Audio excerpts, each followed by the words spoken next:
Hello. ഓഗസ്റ്റിലാണ് ഇവിടെ ജർമ്മനിയിൽ സ്കൂളുകൾ തുടങ്ങുന്നത്. 1ാം ക്ലാസ്സിലേക്ക് പോണ എൻ്റെ കൊച്ചിന് വേണ്ടിയിട്ട് ഒരു സ്കൂൾ ബാഗും ഷൂൾ ട്യൂറ്റയും പിന്നെ കുറച്ച് സാധനങ്ങളും മേടിച്ചിട്ടുണ്ട്. നമുക്കത് ഏതൊക്കെയാണെന്ന് നോക്കാം. നമ്മുടെ നാട്ടിലെ പോലത്തെ സ്കൂൾ ബാഗ് അല്ല ഇവിടെ ഉപയോഗിക്കണേ. ഇതിന് കുറച്ച് വ്യത്യാസമുണ്ട്. ഇതിന് വെയിറ്റ് ഇച്ചിരി കുറവാണ് നമ്മുടെ നാട്ടിലെ അപേക്ഷിച്ച്. പിന്നെ അതുപോലെ ഇതിൻ്റെ ഉള്ളിൽ ഇച്ചിരി സ്പേസ് കൂടുതലുണ്ട്.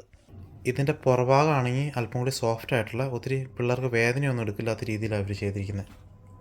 ബാഗിൻ്റെ കൂടെ തന്നെ കുറച്ച് അഡീഷണൽ സാധനങ്ങളും കൂടെ ഉണ്ട്. നമുക്കത് എന്നൊക്കെയാണെന്ന് നോക്കാം.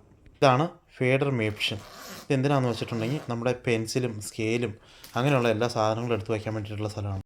ഇതാണ് ഷ്ലാംപർ മേപ്ഷൻ. ഇതെന്തിനാണെന്ന് വെച്ചിട്ടുണ്ടെങ്കിൽ കത്രിക വയ്ക്കാനും അതുപോലെ പശ വയ്ക്കാനും ഇങ്ങനെയുള്ള കാര്യങ്ങൾക്ക് വേണ്ടിയിട്ടുള്ളതാണ്.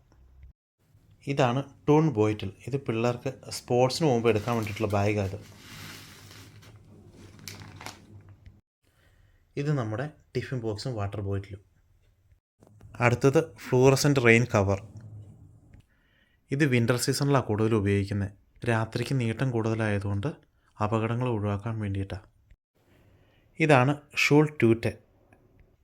നമ്മുടെ നാട്ടിലെ പ്രവേശനോത്സവത്തിന് പിള്ളേർ പോകുന്നത് പോലെ ഇവിടെ 1ാം ക്ലാസ്സിൽ ഫസ്റ്റ് ഡേയിൽ പോകുമ്പോൾ കൊണ്ടുപോകുന്നതാണ്.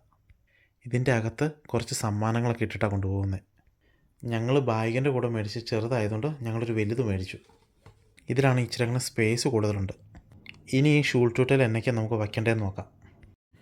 ഇതിൽ സാധാരണ വയ്ക്കുന്നത് പിള്ളേർക്ക് ഇഷ്ടമുള്ള സ്റ്റിക്കറുകൾ, ചോക്ലേറ്റ്സ്, പിന്നെ കുഞ്ഞു കളിപ്പാട്ടങ്ങൾ, പിന്നെ അവർക്ക് ഇഷ്ടമുള്ള ബുക്സ്, പെയിൻറ്റിങ്സ്, പിന്നെ അവർക്കുള്ള ഇതുപോലത്തെ കുഞ്ഞു പേഴ്സുകൾ, ഇങ്ങനെയുള്ള കുഞ്ഞു കുഞ്ഞു സാധനങ്ങളൊക്കെ അതിൽ വയ്ക്കുന്നത്.